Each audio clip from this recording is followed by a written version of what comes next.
What's going on, YouTube? This is SG1 Sports, and you're watching our ACC football channel.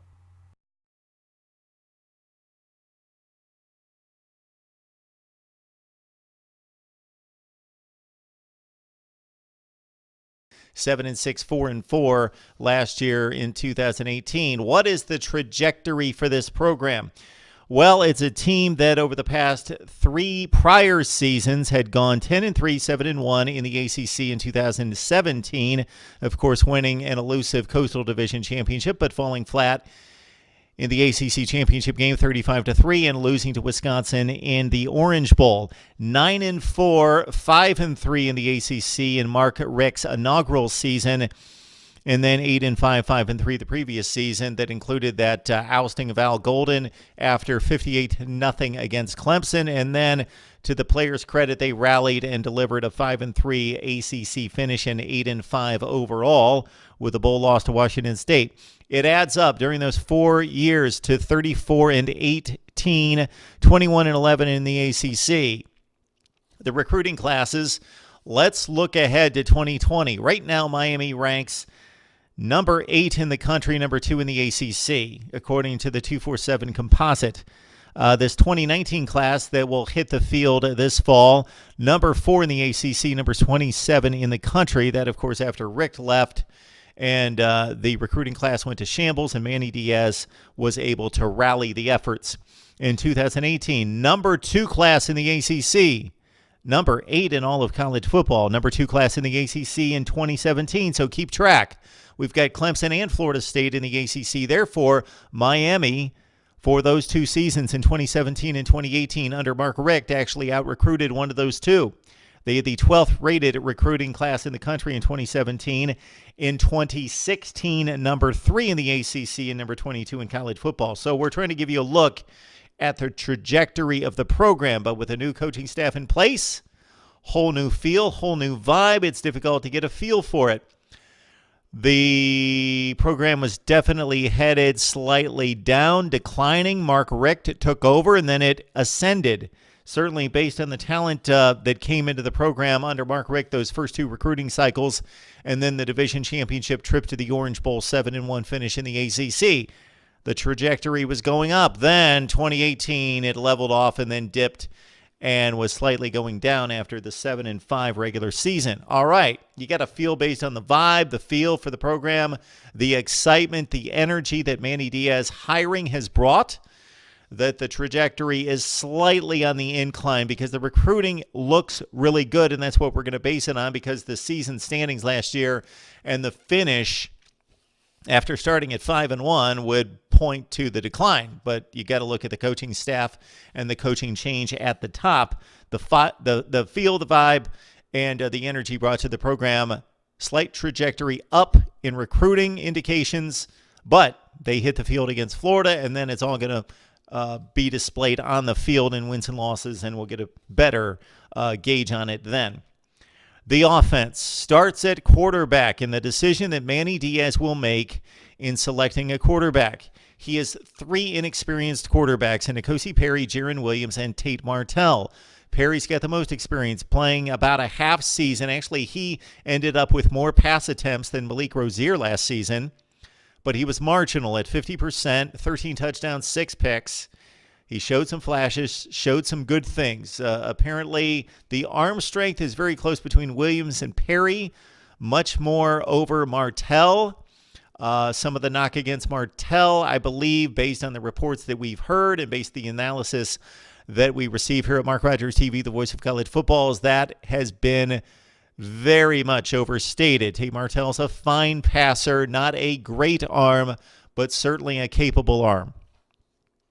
So really it comes down to Miami's quarterback situation actually is in better shape in some ways than it's been in 15 years because they've got 3, 4, and 5-star players. So think about the probabilities here. As long as Manny Diaz and Dan Enos make the right selection, so you got 3 quarterbacks that have that kind of talent. You make the right selection, and then you develop that player. And, of course, that selection is going to come down to arm talent, running ability, grasping the offense, being a leader, being tough. delivering in game situations, protecting the football is going to be important with a defensive-minded coach. So make the right decision, and the probabilities are that one of these three kids can play, if not two or three. And so then even if one falters or gets injured, God forbid, then you've got a second and third option. All right, the running game lost Travis Homer, basically a 1,000-yard back. He should not be missed much. Good player, but shouldn't be missed considering the talent waiting in the wings that's already got a ton of experience in Cam Harris, who came on down the stretch and performed rather well in some decent ACC games. Lorenzo Lingard, his injury status is still a bit up in the air, but we're going to fall camp here very soon in Miami, meaning like right now.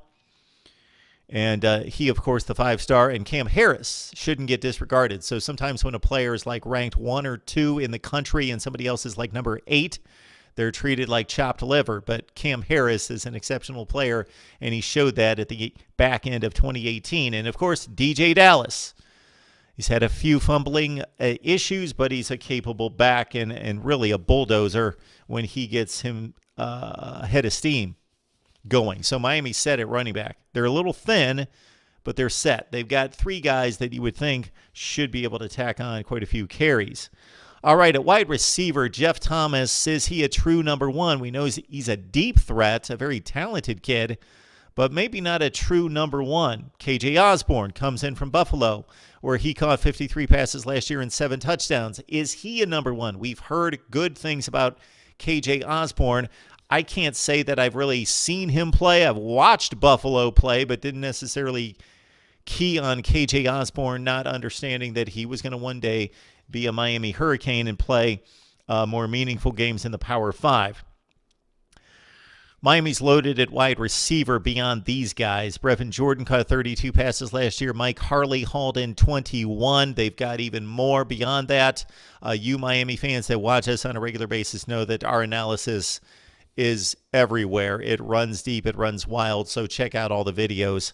This is just a season preview, hitting the high notes of the positions, and really I want to grind down and emphasize the trajectory of the program and some of the advanced metrics.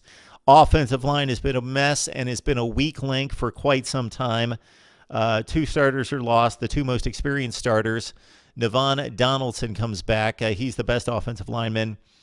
And I don't know that it really matters that they lose their 2 most experienced offensive linemen, because the offensive line, again, has been a weak link.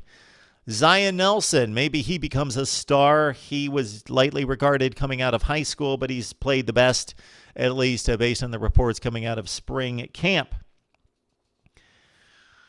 The offensive line has been a weak link, but over the last few years, because of the stagnant offensive type play calling, the predictability, that makes it very difficult on offensive linemen when guys on the defensive side know where the ball's going and shoot gaps.